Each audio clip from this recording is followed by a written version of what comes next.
तो इस वीडियो में हम देखेंगे practice set 1.2। Practice set 1.2 start करने के पहले हमें ये पॉइंट समझना ज़रूरी है। यहाँ पे 4 टाइप्स ऑफ सेट्स है। एक है सिंगलटन सेट। सिंगलटन सेट मतलब अगर कोई भी सेट में कोई एक एलिमेंट रहा, सिंगल एलिमेंट है, तो उसे हम कहेंगे सिंगलटन सेट। एग्जाम्पल ये, अगर मैं इसे सॉल्व करूँ तो ये हो जाएगा y इज इक्वल टू +5, ठीक है। अगर इसको हम इस साइड लेंगे तो ये हो जाएगा +5। तो y के क्या, 5 y का एलिमेंट हो गया, एक ही एलिमेंट है, तो ये हो जाएगा सिंगल एलिमेंट सिंगलटन सेट। उसके बाद है एम्प्टी और नल सेट। अगर यहाँ पे एक एग्जाम्पल है, अब अगर ये हमारा सेट है x is such that x is whole number less than 0, तो देखो 0 से छोटा होल नंबर नहीं होता, होल नंबर 0 के यहाँ से आगे स्टार्ट होते हैं, 0 और 0 के आगे। 0 से कम मतलब कि नेगेटिव, और नेगेटिव नंबर कभी भी होल नंबर नहीं रह सकता। तो यहाँ पे ये सेट क्या हो जाएगा हमारा, एक एम्प्टी सेट हो जाएगा, मतलब कि नल सेट हो जाएगा, ठीक है। एम्प्टी और नल दोनों में से कोई भी नाम आप उसे दे सकते हो। सिर्फ ऐसा यहाँ पे रहना चाहिए कि यहाँ पे उसका आंसर हमें एम्प्टी आए। जैसे कि ये जो हमारा सेट है, 0 से छोटा कोई लेस कोई नंबर रहता ही नहीं है होल नंबर, तो यहाँ पे ये एम्प्टी हो जाएगा। अब फाइनाइट सेट। फाइनाइट सेट मतलब आप एग्जैक्टली उस नंबर, उस सेट के बारे में बोल सकते हो या लिख सकते हो। जैसे कि कलर्स ऑफ रेनबो, ओके। तो आप जब सेट बनाओगे तो आप इसमें 7 कलर्स जो है रेनबो के, वो आप लिख सकते हो, ओके। और आपको, हमें ये पता है कि एग्जैक्ट 7 कलर्स है रेनबो के, तो जिस सेट में आप एग्जैक्ट नंबर दे सकते हो वो रहेगा आपका फाइनाइट सेट। इनफाइनाइट सेट मतलब कि जो आपको, आप मतलब अनगिनत है, जिसे हम गिन ही नहीं सकते हैं। जैसे कि x is such that x is such that x is stars in the sky, ठीक है। अब कितने स्टार्स है स्काई में ये हमें पता नहीं है, तो ये एक हो जाएगा हमारा इनफाइनाइट सेट। ये सिर्फ एक एग्जाम्पल है जहाँ पे आपको ये 4 जो सेट्स है उनका मतलब समझ में आए। अब हम स्टार्ट करेंगे प्रैक्टिस सेट 1.2। तो question number 1, decide which of the following are equal set and which are not, justify your answer. तो अब यहाँ पे हमें 3 सेट दिए गए हैं ए बी सी। अब हमें इन्हें सॉल्व करना है और हमें ये देखना है कि कौन से सेट इनमें से इक्वल है और क्यों। हमारा आंसर भी हमें जस्टिफाई करना है या नहीं है, ओके। तो ये है हमारा फर्स्ट सेट, इससे हम सॉल्व करेंगे। ये जो हमें दिया गया है सेट में, उसे हमें सॉल्व करना है। तो ये हो जाएगा, देखो 3x - 1 is equal to 2। 3x is equal to, ये नंबर है, ये इस साइड चला जाएगा तो 2, यहाँ पे ये -1 है। कभी भी लेफ्ट साइड का नंबर राइट साइड में जाता है तो उसकी साइन चेंज होती है, तो यहाँ पे माइनस है तो यहाँ पे हो जाएगा प्लस। तो 3x is equal to 3, x is equal to 3/3, 3 1 जा 3 1 जा, तो x इज इक्वल टू 1। ये हमें पहले a का मिल गया, ओके, a सेट का। अब हमें सॉल्व करना है b। अब जो बी सेट में दिया गया है हमें, वो है x is such that x is a natural number but x is neither prime nor composite. तो हमें एक नेचुरल नंबर लिखना है और वो ना प्राइम होना चाहिए ना कॉम्पोजिट। प्राइम मतलब जो नंबर सिर्फ अपने टेबल में आता है, और कॉम्पोजिट मतलब जो नंबर एक या एक से ज्यादा टेबल में आपको मिलेगा। तो एक ऐसा नेचुरल नंबर जो प्राइम भी नहीं है और कॉम्पोजिट भी नहीं है। तो यहाँ पे 1 एक प्राइम नंबर, ये नेचुरल नंबर है, और ये ना प्राइम है ना कॉम्पोजिट है। 1 इज नेचुरल नंबर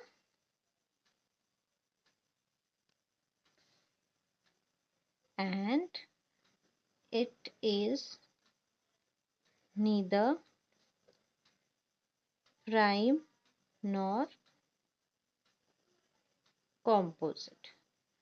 तो यहाँ पर भी हमारा x इज इक्वल टू 1 हो गया। ठीक है, तो ये हो गया हमारा बी सेट सेकेंड। अब सॉल्व करेंगे हम डी सी सेट।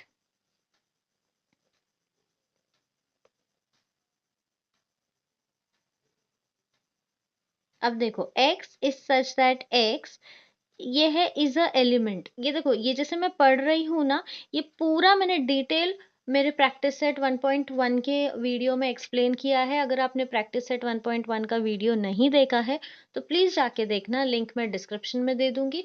वहाँ पे मैंने डिटेली एक्सप्लेन किया है कि आपको ये सब ये इसका क्या मतलब है, ये जो स्ट्रोक है इसे कैसे पढ़ना है, ये सब कुछ वहाँ पर है। ओके, तो x is such that x is a element of n, n मतलब कि नेचुरल नंबर। तो x एक नेचुरल नंबर है और x 2 से छोटा है। ओके, तो x एक नेचुरल नंबर जो 2 से छोटा, तो यहाँ पे हमने देखा कि 2 से छोटा तो 1 है और वो एक नेचुरल नंबर भी है, तो यहाँ पे हो गया x इज इक्वल टू 1। तो ये हो गए हमारे 3 सेट। अब अगर आप देखोगे तो ए सेट का आंसर भी 1 है, बी का भी 1 है और सी का भी 1 है। और हमें क्या बोला गया है कि कौन से ये सेट्स इक्वल है और कौन से नहीं है, और हमें आंसर देना है। तो यहाँ पे हम फाइनल आंसर लिखेंगे। तो यहाँ पे हमने हमारा आंसर जस्टिफाई किया है। Set A B and C are equal sets. Okay, ये हमने बता दिया क्योंकि ये दो पार्ट्स है ना, कि हमें क्वेश्चन में बोला गया है ये इक्वल है या नहीं बताओ और आंसर बताओ। तो ये इक्वल है, क्यों इक्वल है? Because they contain same element. Second question भी हमारा वैसा ही है जैसे हमने फर्स्ट क्वेश्चन सॉल्व किया। Decide whether set A and B are equal set, give reason for your answer. यहाँ पे सेट ए में दिया गया है इवन प्राइम नंबर्स और बी में हमें ये इक्वेशन है। तो अब हम सॉल्व करेंगे इसे। तो देखो ए इज इक्वल टू एक प्राइम नंबर जो कि इवन है। ठीक है, तो प्राइम नंबर जो खुद के टेबल में आता है, तो 2 एक ऐसा नंबर है कि जो प्राइम भी है, जो खुद के टेबल में आता है और जो इवन भी है। ओके, तो ए का हमें मिल गया। अब हम बी को सॉल्व करेंगे। 7x minus 1 is equal to 13। तो ये 7x इज इक्वल टू 13। मैंने जैसे आपको बताया लेफ्ट हैंड साइड का number right side hand side पे जाएगा तो उसकी साइन चेंज हो जाएगी, ये हो जाएगा प्लस।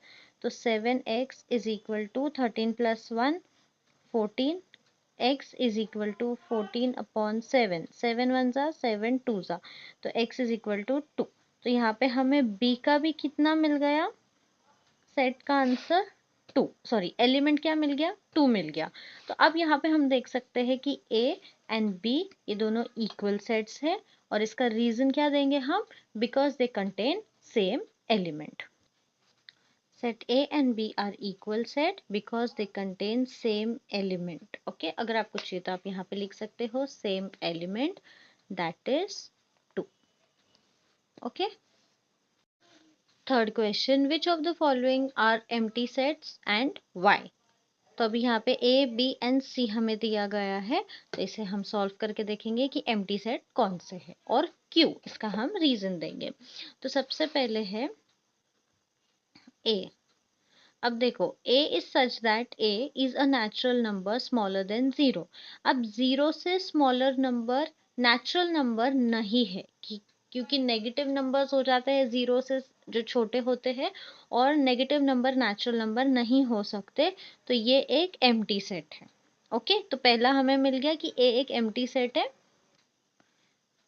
तो यहाँ पे हम लिखेंगे कि a एक एम्प्टी सेट है। a is a empty set. क्यों है?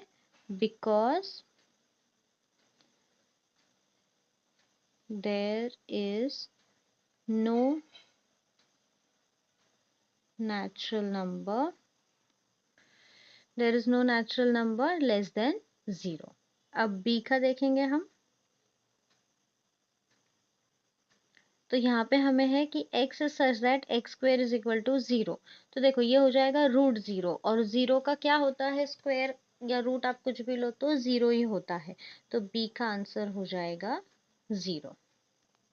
तो यहाँ पे हम लिखेंगे b is not an empty set, it has element 0।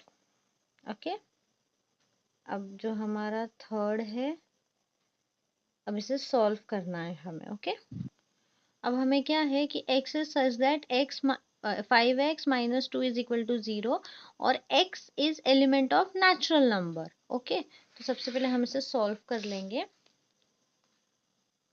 5x minus 2 is equal to 0। ठीक है, तो ये चला जाएगा इस side, 5x is equal to 2 इस साइड जाएगा तो पॉजिटिव हो जाएगा और ये हो जाएगा x is equal to 2/5।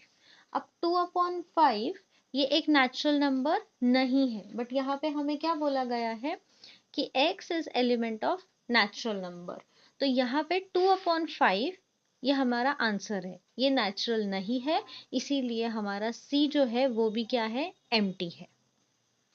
C is an empty set because 2/5 is not natural number। तो C हमारा हो गया empty। Write with reasons which of the following sets are finite और इनफाइनाइट। ठीक है, जैसे अभी मैंने आपको प्रैक्टिस सेट के पहले ही समझाया कि फाइनाइट और इनफाइनाइट क्या है। फाइनाइट मीन्स जहाँ पे आप एग्जैक्ट नंबर्स लिख सकते हो या एग्जैक्ट आप क्वांटिटी बता सकते हो, और इनफाइनाइट मतलब कि अनगिनत, जिसका कोई गिनती नहीं है, आपको एग्जैक्ट गिनती नहीं पता है। अब जैसे फर्स्ट है a is equal to x such that x is less than 10, x is a natural number. ठीक है, तो अगर हम इसका सेट बनाते हैं तो देखो हमें क्या करना है, x is a natural number. ठीक है, और वो 10 से छोटा है, तो नेचुरल नंबर 1 से स्टार्ट होते हैं, 1 2 3 4 5 6 7 8 9। तो ये हो गए नेचुरल नंबर जो कि 10 से छोटे हैं, ये बन गया आपका सेट। तो देखो यहाँ पे हम एग्जैक्ट नंबर लिख सकते हैं, एग्जैक्ट बता सकते हैं कि ये 9 नंबर्स है जो 10 से छोटे हैं और नेचुरल नंबर्स है, तो ये हो जाएगा हमारा फाइनाइट सेट। ठीक है, तो A is finite set, A या 1 आप जो भी लिखो। अब सेकंड जो हमें दिया गया है, अब देखो y सच दैट y, अब y क्या है, एक इंटीजर है। इंटीजर मतलब कि आपकी जो नंबर लाइन होती है, और नंबर लाइन में जो आपके नंबर्स होते हैं नेगेटिव एंड पॉजिटिव, ये इंटीजर्स होते हैं, ये आपने 6th स्टैंडर्ड में पढ़ा होगा। अब हमें y इंटीजर है और वो लेस देन 1 है, तो अब देखो लेस देन 1, ये आपको पता होना चाहिए कि ये जो आपकी नंबर लाइन होती है ये 0 है और यहाँ पे सारे पॉजिटिव नंबर्स होते हैं राइट साइड में, और लेफ्ट साइड में सारे नेगेटिव नंबर्स होते हैं। ठीक है, और जैसे जैसे आप लेफ्ट साइड में जाते हो ना, जो पहला नंबर है वो बड़ा हो जाता है, इसकी वैल्यू बड़ी हो जाती है। जैसे कि यहाँ पे 1 2 से छोटा है, ठीक है, क्योंकि राइट साइड में वैल्यूज इंक्रीज होती है और लेफ्ट साइड में डिक्रीज होती है। तो -1 2 से बड़ा हो जाएगा, -2 3 से बड़ा हो जाएगा, -3 4 से बड़ा हो जाएगा। ओके, तो यहाँ पे अगर हम y एक इंटीजर है जो 1 से छोटे है, तो वो -2 है, -3 है, -4 -5 -6 -7 -8, आप जितना लिखते जाओगे उतना अनगिनत इनफाइनाइट। तो यहाँ पे क्या हो गया कि हमारा जो सेकंड है वो हो जाएगा इज इन फाइनाइट सेट। ठीक है, क्योंकि नंबर लाइन के अंदर आप नंबर्स लिखते जा सकते हो, और 1 से छोटे इसके आगे जितने नंबर्स रहेंगे वो -1 से छोटे रहेंगे, इसीलिए यहाँ पे हम एग्जैक्ट लास्ट नंबर नहीं लिख सकते हैं, तो ये एक इनफाइनाइट सेट है। अब थर्ड, अब देखो set of students of class 9 from your school. तो अब आपके क्लास में 9th स्टैंडर्ड में कितने बच्चे हैं, ये तो आप एग्जैक्ट बता सकते हो एक नंबर। लाइक आप अगर 50 स्टूडेंट्स है आपके क्लास में, तो आप एग्जैक्ट नंबर लिख सकते हो। ओके, तो ये एक फाइनाइट सेट है क्योंकि हम एग्जैक्ट नंबर बता सकते हैं। तो जो थर्ड है हमारा is a finite set. Okay, अब fourth, set of people from your village. देखो विलेज क्या होता है, एक छोटा होता है, ओके। तो यहाँ पे हम विलेज में कितने लोग हैं ये बता सकते हैं, एग्जैक्ट अगर नंबर हमें पूछा जाए तो हम एग्जैक्टली नंबर बता सकते हैं, क्योंकि विलेज एक रूरल एरिया होता है और वो बहुत छोटा सा होता है। अगर हम सिटी ले इस हिसाब में, तो यहाँ पे अगर सिटी होता तो वो इनफाइनाइट हो जाता, क्योंकि सिटी में हम एग्जैक्ट नंबर नहीं बता सकते। लेकिन विलेज ये एक छोटा सा एरिया होता है, तो ये इजी होता है बताना। तो अगर मैं लिखूँ, एक एग्जाम्पल मैं लिख रही हूँ आपको समझ में आने के लिए, ओके। अगर मैं लिखूँ 12,000, okay, set of people from your village 12,000, या नाम लिखना होगा कोई फैमिलीज का, जो रेप्यूटेड फैमिलीज है आप उसका नाम लिख सकते हो, जो भी आप सेट बना सकते हो, तो वो एग्जैक्ट आप लिख सकते हो। तो यहाँ पे जो फोर्थ है is a finite set, क्योंकि ये काउंटेबल है, ओके। तो हमारा फिफ्थ है set of apparatus in laboratory. अब देखो लेबोरेटरी क्या होता है, लैब होता है जहाँ पे एक्सपेरिमेंट्स परफॉर्म होते हैं, और ये आपको हर स्कूल में मिलेगा। अब जैसे आप नाइन्थ में गए हो तो कभी कभी नाइन्थ से स्टार्ट करते हैं लेके जाना, कुछ कुछ लैब्स में लोअर क्लासेस से स्टार्ट हो जाता है। तो यहाँ पे एपरेटस मतलब लैब में हम जो यूज करते हैं उसे कहते हैं एपरेटस। तो ये ना हम बहुत इजीली गिन सकते हैं, ठीक है। तो ये काउंटेबल है यहाँ पर भी। तो यहाँ पे जैसे कि आप ले लो कि फनल है वो 5 है, ठीक है, टेस्ट ट्यूब्स है वो 6 है। तो ये apparatus होते हैं और इसे आप गिन भी सकते हो। तो यहाँ पे अब मैं यहाँ पे एग्जैक्ट नंबर नहीं लिखूंगी, लेकिन जो भी आपके स्कूल में रहेगा तो आप वहाँ पे जाकर भी ये ट्राई कर सकते हो। यहाँ पे अगर मैं लिख लूँ 10, एक एग्जाम्पल है, ओके। एग्जैक्ट ये सही आंसर, मतलब ये जो अंदर का सेट है ये सही नहीं है, बट हम फाइनाइट या इनफाइनाइट है ये हमें बताना है। तो हमारा फिफ्थ भी क्या हो जाएगा, is a finite set. Finite मतलब कि हम इसे गिन सकते हैं, ठीक है। तो यहाँ पे बस एग्जाम्पल्स है, ये नंबर्स जो मैंने लिखे हैं थर्ड, फोर्थ और फिफ्थ सम में अंदर जो मैंने नंबर्स लिखे हैं ये आपको समझ में आने के लिए लिखे हैं, ठीक है। मेन आंसर्स आपके ये है, फाइनाइट है या इनफाइनाइट है। तो आप देखो सिक्स्थ वाला है set of whole numbers. Whole number क्या होता है कि हमारे नॉर्मल नंबर्स 1 2 3, बस होल नंबर 0 से स्टार्ट होता है। नेचुरल नंबर्स 1 से स्टार्ट होते हैं, नेचुरल नंबर में 0 नहीं आएगा, लेकिन होल नंबर में आप 0 से स्टार्ट करते हो। तो 0 1 2 3 4 5। अब यहाँ पे देखो हमारे नंबर्स अनकाउंटेबल है, जितने हम काउंट करेंगे हम वहां तक के काउंट कर सकते हैं, ओके। तो ये अनगिनत, मतलब हम यहाँ पे हम एग्जैक्ट नंबर नहीं लिख सकते। तो यहाँ पे हम लिखेंगे कि जो सिक्स्थ है हमारा is an infinite set, okay, क्योंकि यहाँ पे कोई लिमिट नहीं है, इसकी कोई लिमिट नहीं है। अब लास्ट है हमारा set of rational number. Rational number क्या है कि इसमें whole number, integers, natural number, ये सब मिलके क्या बनता है, रैशनल नंबर। तो यहाँ पर भी ये अनगिनत है, एग्जैक्ट हम नहीं बता सकते हैं। तो ये क्या हो जाएगा कि सेवेंथ हमारा इज एन इनफाइनाइट सेट।